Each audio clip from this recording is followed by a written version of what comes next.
Hello, options traders. Steve Gans here, and I wanted to do another in the compare and contrast series.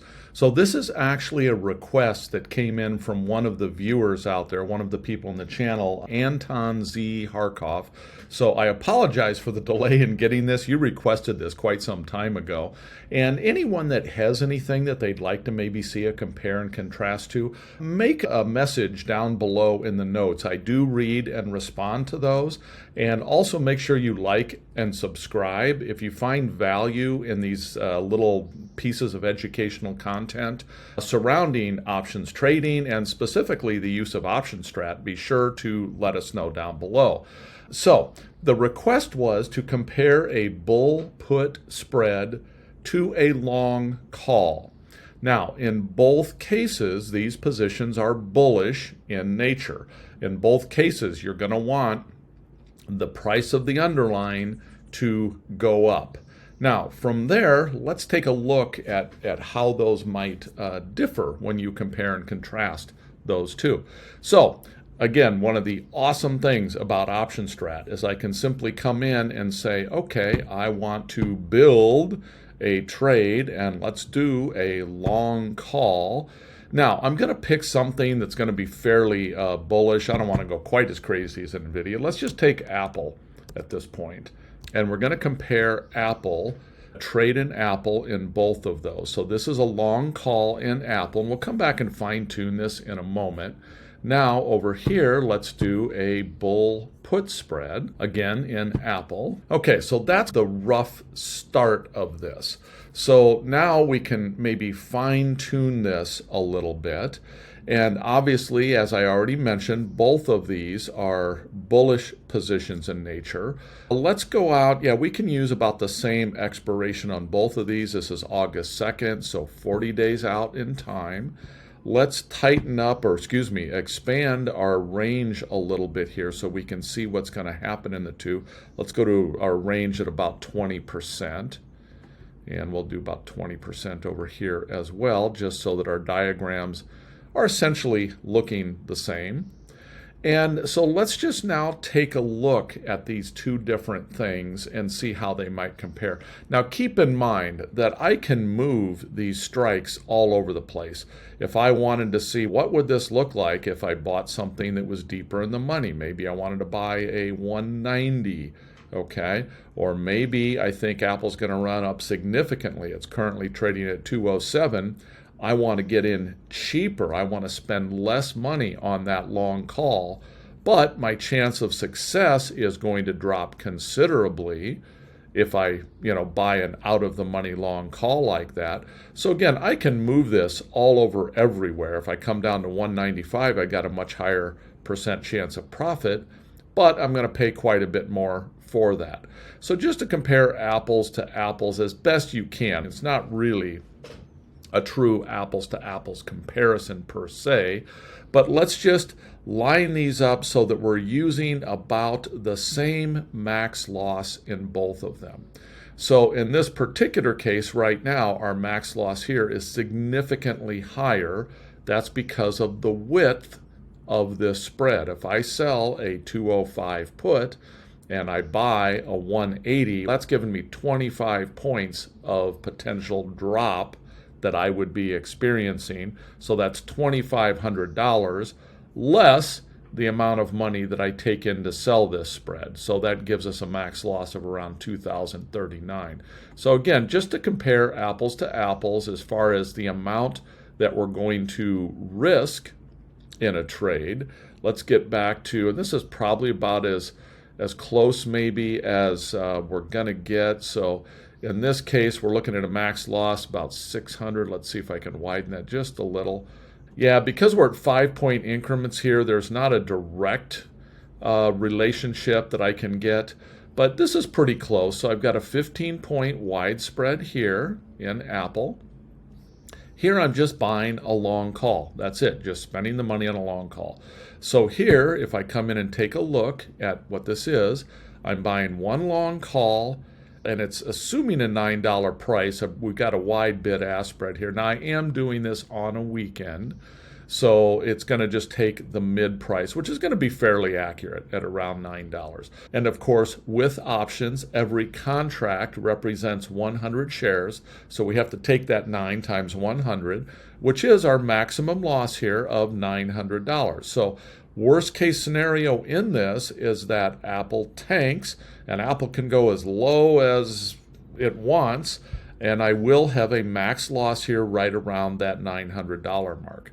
Now, what is my max profit? Let's just say that Apple goes up 10% here from approximately 207. So that's going to be up around 227. So if Apple goes up to 227, I'm going to be up about $1,600 in this trade. But notice also, if Apple does nothing, if Apple stays right here, it's going to decay on me. Over time, I'm going to be losing money on a daily basis as theta decay kicks in. Now I can see my Greeks, which theta is one of those Greeks. I can come here, I can see that this trade is going to roughly cost me $10 per day to hang on to. That's a rough approximation. That does accelerate the closer you get to expiration. That number goes higher on a daily basis. So today, I'm going to spend about $10 to hang on to that overnight. The next day, it might be $10.50. And then as you get closer to expiration, it could decay $50, $60 in a day. So theta decay is going to be working against me. So the thing with a long call, if you have a premise, you get in your trade, and my premise here is that Apple's going to be moving higher, and I sat here for 2-3 days and Apple isn't making the move I'm expecting it to make, I may need to seriously think about whether or not I want to hang on to this long call for a longer period of time, knowing that theta is going to start working against me more aggressively. That's the long call. Now let's look at the exact same scenario here in our bull put spread. So in the bull put spread, I'm selling a 205 put, and I'm selling that in this case. And again, we're going to have a wider bid-ask spread here because the market's technically closed, but it's taking the mid. So we're going to sell that for about $513 or $513 because that represents, again, 100 shares.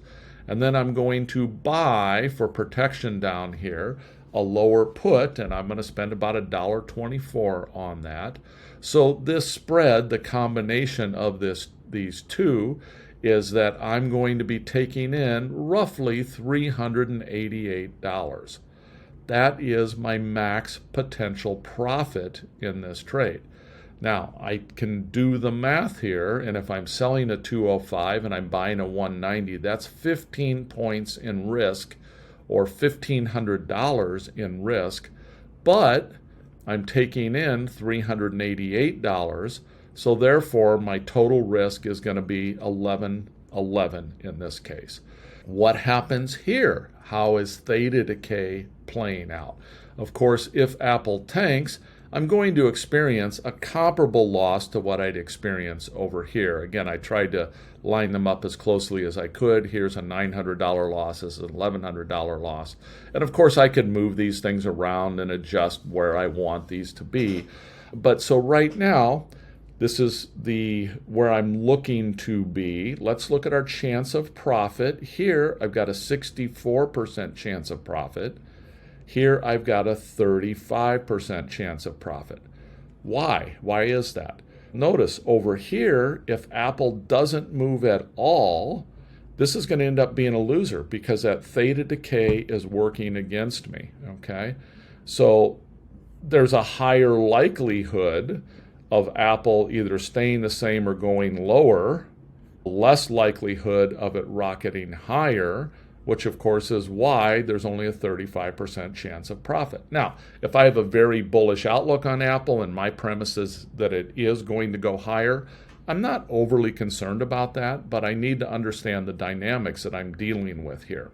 When I come over to this trade, I can see my chance of profit is much higher, 64%. Let's look at why that is. Let's look. So that's going to be theta decay is going to be part of the issue. Here, theta is working in my favor. Theta is working in my favor to approximately $2.50 a day. The closer I get to expiration, the more that's going to move. And here you'll notice I don't need Apple to go up in order to have a profit. I just need Apple to stay above this break-even point here of, let's see, that's approximately $201. If Apple stays above 201, I will be profitable. If it stays above 205, I will have my maximum profit. So the likelihood, the chance of that happening, Apple either staying the same or going higher, is a lot higher, almost double of this particular trade. So that's how these two are going to compare, a long call versus a bull put spread, as far as the risk and my chance of profit. Now, the real important difference here is, let's take a look at the max profitability.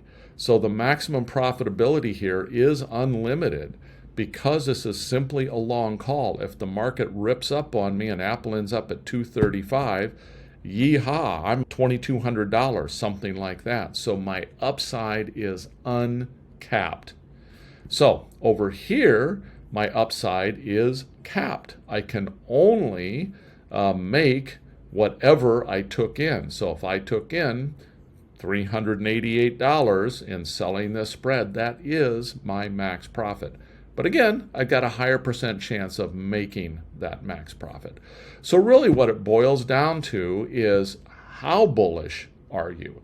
If you think Apple is maybe in a bit of a range and that it might stay about where it's at, maybe rally up to the 210, somewhere in that general vicinity, then this is maybe a better trade.